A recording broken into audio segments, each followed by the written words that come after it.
There was a young boy in Mecca. He grew up in the life of luxury. He was a celebrity of Mecca. He was one of the most handsome men of Mecca. He came from a prestigious family. His name was Mus'ab ibn Umair RA.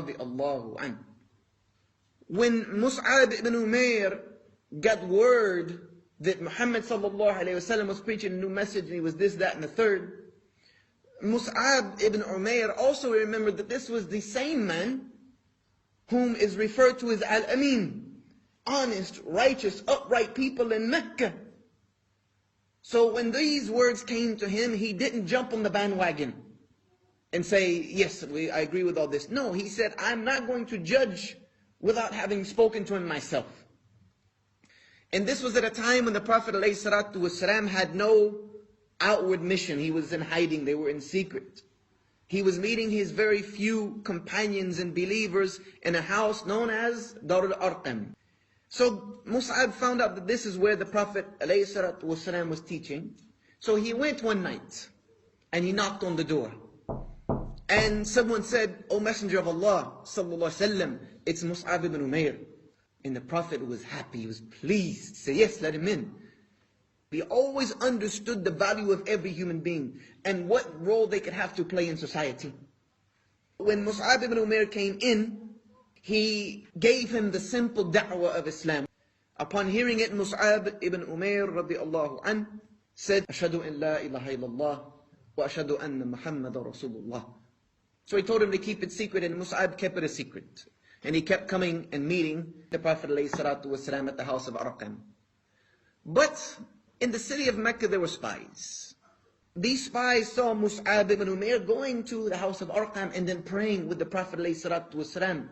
They realized he's a Muslim. So they went to Mus'ab's mother and they told him, do you know that your own son has submitted and become a Muslim? She was shocked, she couldn't believe it. So she confronted him. And he said, yes, I've become a Muslim. She chained him in his house and put people to watch over him. She could have chained Mus'ab in a basement of a dungeon and it wouldn't have changed anything, because whomsoever Allah guides cannot be misguided. So he remained like this for a while. And then the Prophet came out on his mission publicly. You know, people turned on him, things got very hard. So the Prophet ﷺ gave some of the weakest Muslims permission to migrate to Habasha.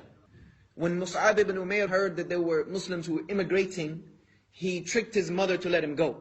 And he went with the Muslims into Habasha. And then some time passed.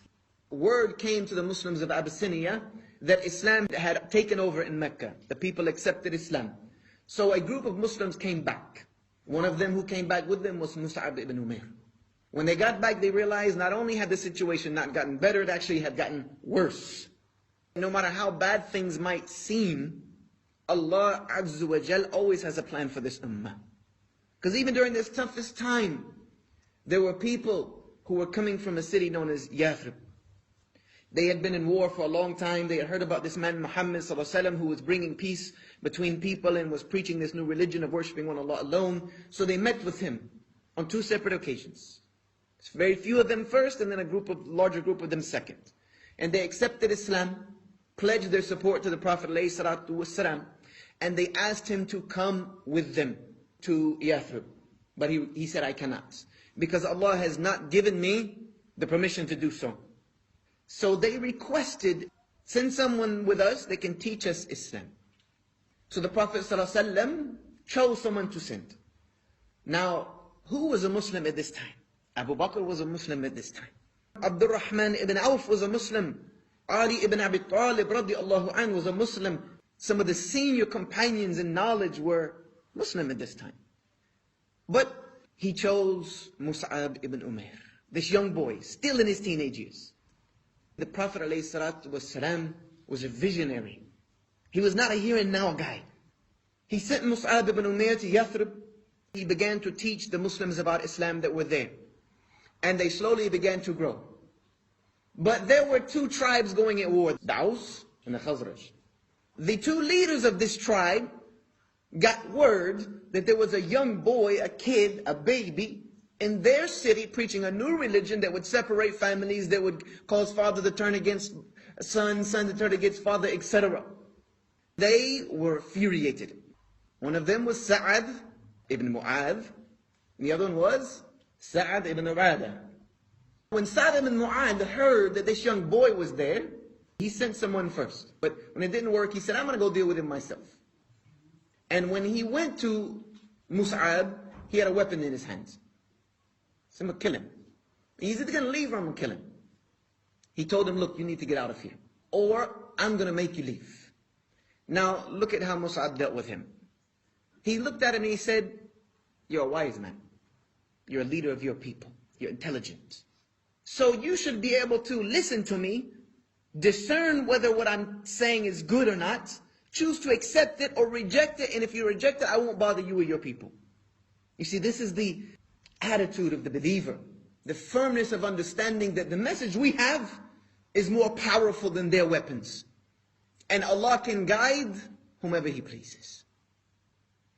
Musab ibn Umair said, okay, yeah, he's right. He said, I'm going to listen. So he listened to the simple message of Islam. After hearing it, accepted Islam and went back and called his tribe. And they began to enter into Islam, one after another.